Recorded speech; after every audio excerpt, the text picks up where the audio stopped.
Islamic history TV. বর্তমান Iraq আজ থেকে ৯,০০০ বছর আগের কথা বলছি। কত বছর? এইটাই কিছু কম বেশ আছে, কিন্তু নির্ভরযোগ্য বর্ণনা হলো ৯,০০০ বছর আগে। উত্তর ইরাকের মোসেল শহরে সেখানে নূহ আলাইহিস সালাতু ওয়াস সালাম আল্লাহর পক্ষ থেকে নবুয়ত পেয়ে দাওয়াত শুরু করলেন। ইতিহাস আপনারা জানেন, আমার ইতিহাস বলার সময় নাই। অল্প কয়েকজন নির্ভরযোগ্য রাওয়ায়াতে 29 জন বেটা ৯০০ বছর কষ্ট করেছে, সাগর পাড়ি দিয়েছে, মুসলমান পাওয়া গেছে 29 জন। আর সব হেতারা। এখন তারা পরামর্শ করলো যে নূহ যেইভাবে ডাক দেয় আমাদের সাথে মিলে না, আমাদের ব্যবস্থার সাথেও মিলে না। আমরা বলি এইভাবে, নূহ বলে ওইভাবে। দেশের কিছু মানুষকে নূহ এইভাবে ভুল বুঝিয়ে বেঈমান করে ফেলেছে। নূহ বেঈমান করছে, আর তাদের লগে যারা আছে সব ইমানদার দি গ্রেট। এখন একটা কাজ করো, নূহের ব্যাপারে একটা ব্যবস্থা না নিলে আর সামনে চলা যাবে না। তারা মিটিং শুরু করেছে কিভাবে নূহকে শেষ করা যায়, উৎখাত করা যায়। আল্লাহকে ওয়াহাইনা ইলা নূহিন, এই সময় আমি নূহের কাছে ওহী পাঠালাম, আনিসনাইল ফুলকা বেওহিনা বেআয়ুনিনা। হে নূহ, আমি যেভাবে বলি আর আমি যেভাবে পরিকল্পনা দেই সেইভাবে তুমি একটা নৌকা তৈরি করো। করেছিল কিনা? নূহ নিজে ছিলেন ফোরম্যান, আর 29 জন তারা কাঠমিস্ত্রি, প্যারাক মিস্ত্রি, আর জিবরাইল নিজে এটার সাবকন্ডাক্ট। বিশাল নৌকা তৈরি করা হয়েছে। লাম্মা তগাল মাউ হামালনাকুম ফিল জারিয়া, পানি যখন বিপদ সীমা লঙ্ঘন করলো তখন এই নৌকাতে তুলে আমি কালেমা ইমানদারদের বংশ রক্ষা করেছিলাম। ঠিক কিনা বলেন? মাঝে আরো ইতিহাস আছে, নৌকা বানানো শেষ হয়ে গেছে। এখন কাফেরা নৌকা চারিদিকে ঘেরাও করেছে, ঘেরাও করে অমুক ঠাকুরের জয়, তমুক ঠাকুরের জয়। আর কাফেরদের সব যুগের স্লোগান ছিল জয় জয়, আর নবীদের স্লোগান ছিল আল্লাহু আকবার, আল্লাহু আকবার। সেই সব যুগেও ছিল, এই যুগেও ছিল এবং আছে। ঠিক কিনা বলেন? এখন নেতারা বললো এক কাজ কর বেচারা, এতদিন বলছি নূহ রাজুলুম মাজনুন, পাগল, আপার চেম্বার খারাপ। এইবার যে নূহ এতদিন নরম পাগল ছিল, এখন বোঝা যায় গরম পাগল। এই যে ইরাক মরু আরবের অংশ, ভয়াবহ মরুভূমি, পানির কোনো নাম নিশানা নাই। এই পাগলায় এত বড় জাহাজ কোন পানিতে চালাবে? ওই যে রায়পুর আলিয়া মাদ্রাসায় পড়তাম, সেখান থেকে লক্ষ্মীপুরের দিকে যাইতে একটা জায়গা আছে, ল্যাংটা মেয়ার দরগা। এক পাগল ছিল দিগম্বর, ল্যাংটা আর কি, আমরা দেখি নাই, আমাদের আগে যারা তারা দেখেছে। ল্যাংটা মেয়া একদিন উলঙ্গ অবস্থায় কোনখান থেকে হারল একটা নিয়ে আসছে। হারল চিনেন? ওই যে মাছ, সে বড়ই গেছে একটা রাগায় উঠি হারল হাতে। মানুষ চারিদিকে পাগলার অবস্থা চা, মানুষ হারল পাতে পানিতে খালে স্রোতে, আর পাগলায় কয় তোরা বেশি হাসিস না, এখানেও মাছ বাঁচতে পারে। 2 দিন পরে ওই যে ডাকাতিয়া নদী ভূগোলে দেখেছেন আপনারা, সে বঙ্গোপসাগর মেঘনা থেকে এমন পানির জলোচ্ছ্বাস হইল, বড়ই গাছের উপর দিয়া পানি নেমে যাওয়ার পরে দেখা যায় বড় বড় চিংড়ি মাছ আর বাইদা। হারল একেবারে উড়া। আল্লাহ পারে নাকি পারে না? আমরা এটাকে ওই পাগলার একটা কেরামতি হিসাবেও মেনে নিতে পারি। ঠিক কিনা বলেন? এখন কাফেররা বলে নূহ আস্ত পাগল, পানি টানির কোনো নাম নিশানা নেই, এত বড় জাহাজ বানাইছে। তলি আর দাদি এর ব্যবধান ছিল 60 হাত, আর নৌকার লম্বাই ছিল 120 হাত। সেই ইরাকের মোসেল শহরের পাশে যে বিশাল পাহাড়, সেই পাহাড়ের তক্তা, এগুলো ছিল নৌকার বডি। আর পাহাড়ের ওই যে লতা, পাহাড়ে এক ধরনের লতা জন্মে, এই লতাগুলো ছিল তক্তার জোড়া, গাঁথনি। পানি আসতেছে, ইতিহাস অনেক লম্বা।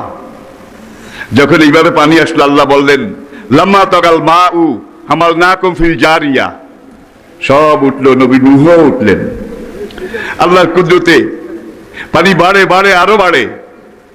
ছেলে হাম সাম ইয়াফেস, I repeat, তিন ছেলে, হাম, সাম, ইয়াফেস, তৃতীয় ছেলে ইয়াফেস। তাফসীরকাররা হিসাব করে বের করেছে এই মিডল ইস্ট থেকে শুরু করে একেবারে সিঙ্গাপুর পর্যন্ত এই এলাকায় যারা বাস করে এরা ইয়াফেসের সন্তান, নূহের তৃতীয় ছেলের বংশধর। অন্য ছেলের বংশধররা দুনিয়ার অন্যান্য জায়গায়। এই জন্য নূহকে বলা হয় আদমে সানি, দ্বিতীয় আদম, যার থেকে আবার মানব বংশ। ছোট ছেলে কেনান, এ ছিল ওই হারামজাদাদের গ্রুপে। হারামজাদা ছিলেন যারা এসে নূহে নৌকা হয়ে গেছে, এটাও আপনারা জানেন, 1 মাস পর্যন্ত হয়ে গেছে। দেশি যারা তারা আগছে, এবার বিদেশে দাওয়াত দিছে, এবার আন্তর্জাতিক প্যাসেঞ্জাররাও আসছে, তারা পাবলিসিটি করে দিয়েছে পাগলার নৌকায় যে একবার টার্টি করতে পারবে তার জীবনের সব গুনাহ মাফ হয়ে যাবে, তারা কোনো রোগ বালাই হবে না। বাইরে ভাই লাইনে লাইন, মিছিল আর মিছিল। 30 দিনের নৌকা তলি আর ডালি সমান। নূহ সেখানে দাঁড়ায় দাঁড়ায় কান্দে, রব্বুল আলামিন তুমি বলেছো নৌকা বানাও, তোমার হুকুমে বানাইছি, সামনে কি আছে আমি জানি না, তুমি ভালো জানো। যেই আগা নৌকা আসছে 900 বছর দাওয়াতি কাজ করে দূরে আসলাম, এখন এই নৌকা তো আরো 900 বছরও সাফ করতে পারবো না।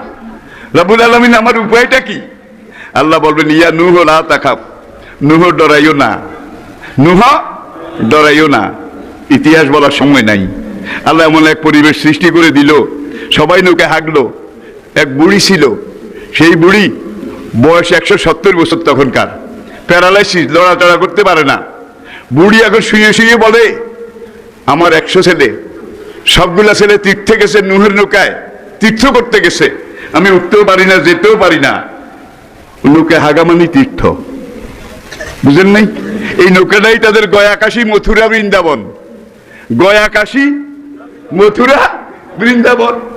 বুড়ি কয় তোরা যদি আমারে কান্দে করে নিয়েও ওই পাগলার নৌকা হজ না করাস, তোদের দুধের দাবি আমি মাফ করব না। দেখছেন কারবার? ছেলেরা আটকে গেছে কি করে, বাঁশের চাং বানাইলো, বাঁশের চাং। বুড়ির চাঙ্গের উপরে শোয়াইয়া কান্দে করিয়া নৌকার পাশে নিয়ে গেছে। এখন নৌকায় দাদিতে উঠলে তো ভিতরে পায়খানা করা লাগবে, ওই জায়গায় না উঠলে কিন্তু নৌকার ভিতরে তীর্থ করা যাবে না। এখন কয় তোরা একটা সংজ্ঞা মইবা না। এর দূরে যখন আসলাম, তীর্থ না করে আমি ফিরে যাব না, যেইভাবে পারো সংজ্ঞা দিয়া উঠা। ছেলেরা সংজ্ঞা দিয়ে উড়াইয়া 60 হাত উপরে নৌকার দাদির উপরে বসাইয়া বুড়ির পাছা নৌকার দিকে ঠিক করে দিয়েছে। এখন বুড়ি যত কোথায় তীর্থ হয় না। এক কোঁত দেয় ছেলেদের দিকে তাকায়, আরেক কোঁত দেয় ওই ছেলেদের দিকে তাকায়। আসলে কাফের হইলো শরম তো একটা জিনিস আছে। ছেলেরা এখানে চারিদিকে দাঁড়িয়ে আছে, বুড়ি পড়ে টড়ে নাকি, আবার পড়লে কিন্তু আর খুঁজে পাওয়া যাবে না। এটা এক মহাসমুদ্র হয়ে গেছে, সমুদ্র নয় মহাসমুদ্র। এক ছেলেতে হাত ধরেছে, আরেক ছেলে এখানে ধরেছে, আরেক ছেলে এখানে ধরেছে, বুড়ি যেন কাঁপতেছে, পড়ে না যায়। এখন তারটি আসে না। অনেকক্ষণ চেষ্টা করার পরে বুড়ি কয় না, হবে হবে লাগে, কিন্তু হচ্ছে না। যে কয় বাবা তোরা একটু সরে যা, তোরা না সরলে আমার তীর্থ হবে না। কয় মা তুমি যদি আবার পড়ে টরে যাও, কয় তোরা আমাকে নৌকার তক্তা ভালো করে ধরাইয়া দে, তারপরে বুড়ি তীর্থ করবে। ধরাইয়া দিয়া টিয়া কয় তোরা মই দিয়া নেমে যা, তোরা থাকলে আমার শরম লাগে। এই যুগের আধুনিকা মহিলাদের কিন্তু ওই বুড়ির শরমও নাই, ঠিক কিনা বলেন? বাজারে গেলে তরকারি দোকানে ঢুকা যায় না, মাছ দোকানে ঢুকা যায় না, সব জেন্টেল লেডিস। আপনাদের এলাকায় বোধ হয় নাই? আছে আছে আছে। বোরকা যেটা পরে এইটাও টেডি, এটা পরার চাইতে না পরা ভালো ছিল। বোরকা পরার পরেও বোরকা এত রঙিন, এত চকমকে, এত টাইট ফিট, যে বোরকার উপর দিয়ে শরীরের উঁচু নিচু খাঁজ ভাঁজ এগুলা দেখা না গেলেও বোঝা যায়, ঠিক কিনা বলেন? এগুলা বোধহয় বোরকা হয়েছে, বলেন? এটাকে আরবিতে আরেক জায়গায় বলা হয়েছে জিলবাব। জিলবাব জালাবিবি হিন্না, কোরআন ব্যবহার করেছে জালাবিবি হিন্না, তোমাদের জিলবাব। আর মারমাডি পিস্তাব, যিনি কোরআনের ভুল ধরতে গিয়ে নিজে এর মধ্যে পড়ে গেছে, মুসলমান হইয়া গেছে। মরিস বুকাইলি খ্রিস্টান, কোরআন পড়ে টড়ে ভুল বাইর করবো, ভুল বাইর করতে গিয়ে নিজে মুসলমান হয়ে গেছে। মোহাম্মদ আসাদ, সে ছিল একজন ইহুদি, কোরআনের ভুল ধরতে গিয়ে সে নিজে ভুলের মধ্যে ডুবে মুসলমান হয়ে গেছে। এই পর্যন্ত কোরআনের ভুল ধরার জন্য যারা কোরআনে ঢুকেছে তাদের শতকরা 93 জন মুসলমান হয়ে গেছে। কিন্তু কোরআনে বোধহয় কোনো ভুল ধরতে পেরেছে? ভুল আছে নাকি ব্যতিক্রম আছে? ভুলও নাই, ব্যতিক্রম। ইন্না আনজালনাহু কুরআনান আরাবিয়্যান লাআল্লাকুম তাআকিলুন। এখন বুড়ি যখন সব নেমে যাওয়ার পরে জোর করে এক কোদ দিছে, কোদ দিতে গিয়ে হাতে ধরা একটু স্ল্যাগ হয়ে গেছে, টুপ। ইতিহাস অনেক লম্বা, এইদিকে আর যাবো না। বর্ণনা পরম্পরায় পাওয়া যায়। ওরা এগুলা নৌকার সমুদ্রে গোসল করে টোরে নাকে মুখে শরীরে করে নিচ্ছে, নেওয়ার পরে তবরক শেষ। কিছু লোক এখনো বাকি, তাদের আসতে একটু দেরি হয়েছে। কেন রে, পাগলা নৌকায় ফয়েজ আছে, বরকত আছে, বুড়া মানুষ জোয়ান হয়, কালো মানুষ সুন্দর হয়, দেখছেন? বেরেমনে মানুষ ভালো হয়। তোরা যারা যত রুগী আস, ধপ ধপ নাম নাম আর সুস্থ হয়ে যা, নামে আর পরে আর সুস্থ হয়ে যায়, সুন্দর হয়ে যায়, ম্যাজিকের টাকার মতো আর কি। এরপরে একদল লোক আসছে, আসে দেখে যে একটু পায়খানাও নাই। নৌকার কাছে এসে বলে, আমাদেরকে একটু পারমিশন দাও, আমরা তো তবরক পাইলাম না, তবে নৌকাটারে পানি দিয়ে ধুয়ে টুয়ে এই দোয়া পানির কিছু তবরকের পানি যদি পাই, আমি কালো মানুষ, একটু মুখটা ধুইতে পারলে এটা সুন্দর হইলেই চলে। নৌকার যে দুর্পাল তোমরা ব্যবহার করো। এইভাবে নৌকারে 7 বার দোয়া দিছে। আল্লাহ পারে নাকি পারে না? পারে নাকি পারে না? এইবার নূহ আলাইহিস সালাম নৌকায় উঠলেন, লগি নাই, বৈঠা নাই, আর এত মহাপ্লাবন, 3 ছেলেও সঙ্গে উঠছে। মুসলমান এক রাওয়ায়তে 29 জন, আর এক রাওয়ায়তে কিছু কম বেশি, মানে অল্প। ছোট ছেলে সে কিন্তু ওই দল বুঝছেন। নূহ কয়, ইয়া বুনাইয়া, বাবা তুই আয় আয়, তুই মুসলমান হ। এই নৌকায় মুসলমান না হইলে উঠা যাবে না। ছেলে কয়, আমার নেতারা আমারে কইয়া দিছে যে এই পাহাড়ের এই মাঝখান পর্যন্ত ডুবাইতে তোমার আল্লাহর কত পানি জানি উদ্ধার করা লাগছে, তোমার আল্লাহর কাছে আর পানি নাই আমি জানি। দেখছেন কারবার? সুতরাং আমি তোমার দলে যাব না। যখন এদুর ডুবে, এদুর নাক শুধু বাকি আছে। নূহকে, বাবা এখনো আয়, কালেমা পড়। না, আমার নাক পর্যন্ত ডুবাইতে তোমার খোদায় কত পানি জানি উদ্ধার করেছে,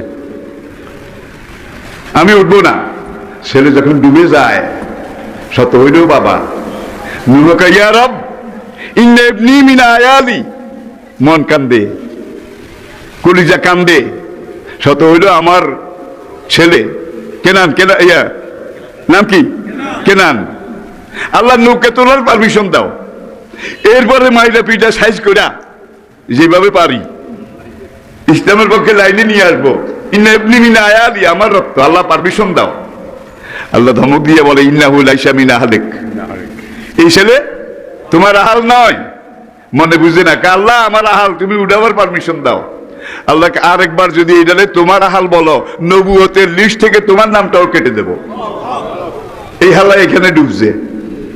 নৌকা যেতে যেতে যেতে ইরাক পেরিয়ে, জর্ডান পেরিয়ে, সৌদি আরব এলাকা পেরিয়ে, কাবাগর বাইতুল্লাহ যেখানে, সেখানে গিয়ে চারিদিকে পাহাড়, মাঝখানে জায়গাটা একটু ঢালু, সেইখানে গিয়ে নৌকা এইভাবে, মাঝখানে কাবাগর ফেরেশতারা বানাইছে জিবরাইলের নেতৃত্বে। তুফানের পরে নূহ আলাইহিস সালাম আরেকবার বানাইছে, এটা হলো বেনায়ে সানি। এই পর্যন্ত কাবাগর কিন্তু 10 বার বানানো হয়েছে। বুখারী শরীফে কাম্মারাতান বুনিয়াতিল কাবা, এই পর্যন্ত কাবা কতবার পুনর্নির্মাণ করা হয়েছে? 10 বার। আর নূহেরটা হলো দ্বিতীয়। এর আগে ছিল বেনায়ে মালায়েকা, জিবরাইলের নেতৃত্বে ফেরেশতাদের নৌকা। সেখানে গিয়ে ফেরেশতারা যেখানে প্রথম কাবাগর বানাইছে, আল্লাহর আরশের ছায়া বাইতুল মামুরের উপরে পড়েছে, সোজা ডাইরেক্ট বাইতুল মামুরের ছায়া ডাইরেক্ট জমিনে যেখানে পড়েছে, এখানে জিবরাইল আলাইহিস সালাম ইন্ডিকেট করে কেটে হইলে আল্লাহ পাকের একবারে ডাইরেক্ট আরশের নিচে। এই কাবা যেখানে, আল্লাহর আরশও ঠিক সেখানে। সাতবক আসমানের উপরে ফেরেশতাদের মসজিদ, কি নাম? বাইতুল মামুর। প্রতিদিন ফজরের সময় 70,000 ফেরেশতা ওটা তওয়াফ করে। আবার মাগরিবের সময় 70,000 ফেরেশতা বাইতুল মামুর তওয়াফ করে। সেখানে জিকির আজকার করে, দোয়া করে। হুজুর হাদিসে বলেছেন আজকে মাগরিবের সময় যে 70,000 তওয়াফ করেছে, এরা এর আগে কোনোদিন আসে নাই, কিয়ামত পর্যন্ত আরেকবার আসার সুযোগ পাবে না। কিন্তু প্রত্যেকদিন সকাল সন্ধ্যা 70,000 এইভাবে তওয়াফ চলবে। এখন এইভাবে ঘুরে নূরের নৌকা, মানে কাবাগর কি করে, স্রোতটাও এইভাবে ঘুরে, স্রোতের সাথে নৌকা ঘুরে। 6 চক্কর শেষ হয়ে গেছে, 1 চক্কর বাকি আছে। নূহের সঙ্গীরা নূহকে এসে খবর দিলেন, ইয়া নবী আল্লাহ, ওগো আল্লাহ নবী, আমাদের জাহাজের পিছনে পিছনে কেমন কাপড় জাতীয় কিসে যেন মোড়ানো কি একটা জিনিস জাহাজের পিছে পিছে এইভাবে ঘুরে। জিনিসটা কি বুঝতে পারলাম না, একটু আবার পিছনে যান। আদম আলাইহিস সালামের ইন্তেকাল মক্কাতে হয়েছিল। ছেলে পেলে তারা কাবা ঘরের দক্ষিণ পূর্ব দিকে একটা পাহাড় আছে জাবালে আবু কুবাইস, যেখানে এখন বাদশার একটা বাড়িও। এই জাবালে আবু কুবাইসের এখানে ডালে নিচে এখানে একটা গুহার মধ্যে ইট পাথর দিয়ে বাবা আদমকে দাফন করেছিলেন। আর নূহ আলাইহিস সালামের তুফান কিন্তু বিশ্বব্যাপী হয়েছিল। একটা হলো প্লাবন আর একটা হইল মহাপ্লাবন। নূহেরটা প্লাবন না মহাপ্লাবন। একটা হইল যুদ্ধ বিদেশে, আর একটা বিশ্বযুদ্ধ, মহাযুদ্ধ, মানে সারা বিশ্ব এটাতে জড়িয়ে গেছে। এই নূহ আলাইহিস সালামের প্লাবনকে অধিকাংশ তাফসীরকারক বলেছেন এটা মহাপ্লাবন ছিল। এখন পানির তোড়ে পানি এইভাবে বাড়ে আর ঘুরে, স্রোত ওই যে গুহার মধ্যে দাফন করেছিল এখানে পানির স্রোতের তোড়ে গিয়ে ওই মাটি পাথর যেগুলো উপরে আসিল এগুলোকে সরাই নেওয়ার পরে নূহ আলাইহিস সালামের লাশ মোবারক সেখান থেকে বের হয়ে গেছে। আদম আলাইহিস সালামের লাশ মোবারক সেখান থেকে বের হয়ে গেছে। বের হয়ে ওই কাফন, নবীদের কাফন, শহীদদের কাফন কিন্তু বসে না, পুরানো হয় না, ঠিক কিনা বলেন? এখন ওই নৌকার পিছে পিছে শিষ্যরা এসে বললেন, ওগো আল্লাহর নবী, আমাদের জাহাজের পিছনে পিছনে মানুষের লাশের মতো লাগে, কেমন লতা পাতায় জড়ানো, কাপড়ে জড়ানো, চামড়ায় জড়ানো একটা লাশের মতো লাগে। আমরা যা তোমার ঘুরি এটাও পিছে পিছে ঘুরে। নূহ আলাইহিস সালাম জাহাজের পিছনে গেলেন দেখার জন্যে। ফাওহাল্লাহু ইলা নূহ, সঙ্গে সঙ্গে আল্লাহ নূহকে নোটিশ পাঠালেন, ইয়া নূহ হাযা আবুকা আদম সফিউল্লাহ ফাখুযহু ফিল ফুলকে। এই লাশ অন্য কারো নয়, তোমার আদি পিতা আদম আলাইহিস সালামের লাশটা তাড়াতাড়ি জাহাজে তোলো। লোকজন নিয়ে নূহ আলাইহিস সালাম এই লাশ মোবারক এটাকে জাহাজে তুললেন। এইবার পানি, এতক্ষণ ছিল জোয়ার, এখন ভাটি শুরু হয়েছে। ভাটি মানে যে দিক থেকে জোয়ার এসেছিল সেই দিকে চলে যায়। তাহলে পানি প্রথম জর্ডানের দিকে, জর্ডানের পরে পানি দামেস্কের দিকে, সিরিয়ার দিকে, সেখান থেকে ইরাকের দিকে, ইরাকের এখানে গিয়ে উত্তর ইরাক, মোসেল শহরের 40 কিলোমিটার পাহাড়ের ভিতরে, গভীর গহীন বন জঙ্গলের ভিতরে আজ থেকে কয়েক বছর আগে একটা নৌকা পাওয়া গেছে। এবং বর্তমান দুনিয়া সাগর মহাসাগরে যেসব জাহাজ চলে সেই সব জাহাজের চাইতেও কয়েক গুণ বড়, এবং নৌকাটা কাঠের তৈরি। নৌকাটা যে লতা দিয়ে তক্তা তক্তা জোড়া দিয়েছে, লতাগুলো এখনো পুরাপুরি ঠিক আছে, তক্তাগুলো পুরাপুরি ঠিক আছে। আর কোরআন বলছে ফাস্তাউ আলাল জুদি, জুদি পাহাড়ে এসে নৌকা ঠেকলে গেছে। এর দূর আমরা কোরআনে আসলাম। কিছু কথা আবার তাফসীরের থেকেও আমি বললাম। এই মোসেল শহরের এখানে এনে, শহরের পাদদেশে নূহ আলাইহিস সালাম ইন্তেকালের আগে বলছেন আমাকে এখানে দাফন করবে পাহাড়ের ডালে, যেখানে বাবা আদমকে এনে দাফন করেছিলাম। এই 2 আদমের কবর ইরাকে। বড় পীর আব্দুল কাদের জিলানী থেকে শুরু করে বহু আইম্মা, মুফাসসির, মুজাহিদের কবর ইরাকে, ঠিক কিনা বলেন? আর এই ইরাকের এত বানান বানাইলো, এত মারণ মারলো, ঠিক কিনা? ইরাকের মতো মায়ের অন্য কোনো মুসলমান দেশ কিন্তু এ পর্যন্ত খায় নাই। সেকেন্ড আফগানিস্তান, থার্ড আজকে তুরস্ক। তুরস্ক একটা বিল্ডিংও গোটা নাই, সব মেসাকার। আর হুজুর হাদিসে বলেছেন ইমাম মাহাদির নেতৃত্বে মুসলমানরা যখন কাবাঘর তওয়াফ করে এখান থেকে মিছিল নিয়ে যখন সিরিয়া পার হয়ে জর্ডানের দিকে যাবে, জর্ডান পার হয়ে ইমাম মাহাদি যখন ইসরায়েলের দিকে যাবে, তখন মুসলমানরা ওই ইমাম মাহাদির শাগরিদেরা নারায়ে তাকবীর আল্লাহু আকবারের স্লোগান দেবে।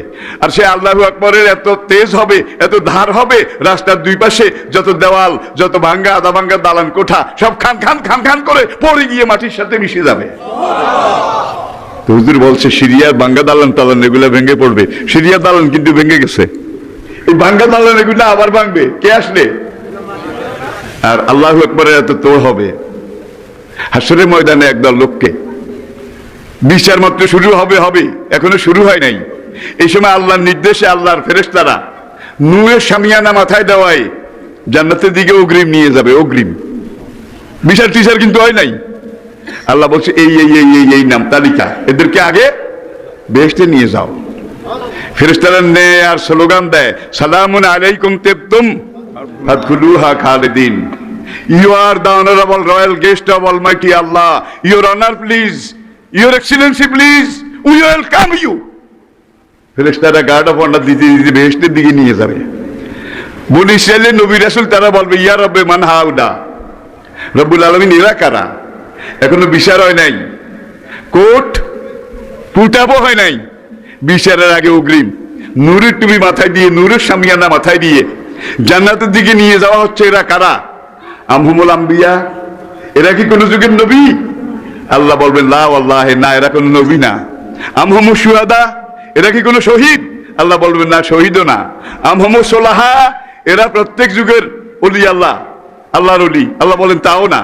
ফেরেশতারা বলবে তাইলে নবীদের আগে সবাই আগে এইভাবে বেহেশতে চলে যাচ্ছে। আল্লাহ বলবেন হাউলাইল মুকাব্বিরিন ফিদ দুনিয়া, এরা দুনিয়ার ওই সমস্ত আমার বান্দা নবীর উম্মত যারা আল্লাহু আকবারের পাগল ছিল। সকাল বিকাল সন্ধ্যা ওদের শুধু একটাই আওয়াজ ছিল, আল্লাহু আকবার, আল্লাহু আকবার, আল্লাহু আকবার। এরা দুনিয়াতে আল্লাহু আকবারের পাগল ছিল, যার জন্য আজকে দুনিয়ার বাতিল শক্তি আল্লাহু আকবারকে বন্ধ করার জন্য কত ষড়যন্ত্র। আমাদের দেশে নাই হয়তো, কত ষড়যন্ত্র। কইডা খবরদার আল্লাহু আকবার। আর কাফের বেঈমানরা যুগে যুগে স্বীকার করেছে যে গোলা বারুদ, মিসাইল ক্ষেপণাস্ত্র, ট্যাঙ্ক কামান সব কিছুর মোকাবিলা করে এগিয়ে যাওয়ার ক্ষমতা সাহস আমাদের আছে। কিন্তু মুসলমান ইমানের বলে বলিয়ান হয়ে একবার যদি আল্লাহু আকবার স্লোগান দেয়, আমাদের হাত অবশ হয়ে যায়, আমাদের বন্দুকটা হাত থেকে পড়ে যায়, তলপেটে কামড় শুরু করে, আমরা বাথরুমে গিয়ে বসে বসে কোঁতাই, যেমন আমসার কামড় শুরু হয়ে গেছে। ঠিক কিনা বলেন?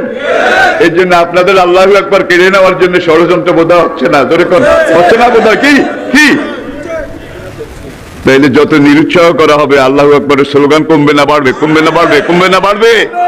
আল্লাহু আকবার, সবাই বলেন আল্লাহু আকবার। ইমাম মাহাদিও এই স্লোগান দেবেন, ঈসা আলাইহিস সালাম এসেও আল্লাহু আকবারের এই স্লোগান দেবেন দাজ্জালকে হত্যা করা পর্যন্ত। সেই ইতিহাসের দিকে তো যাওয়ার সময় আমাদের নাই।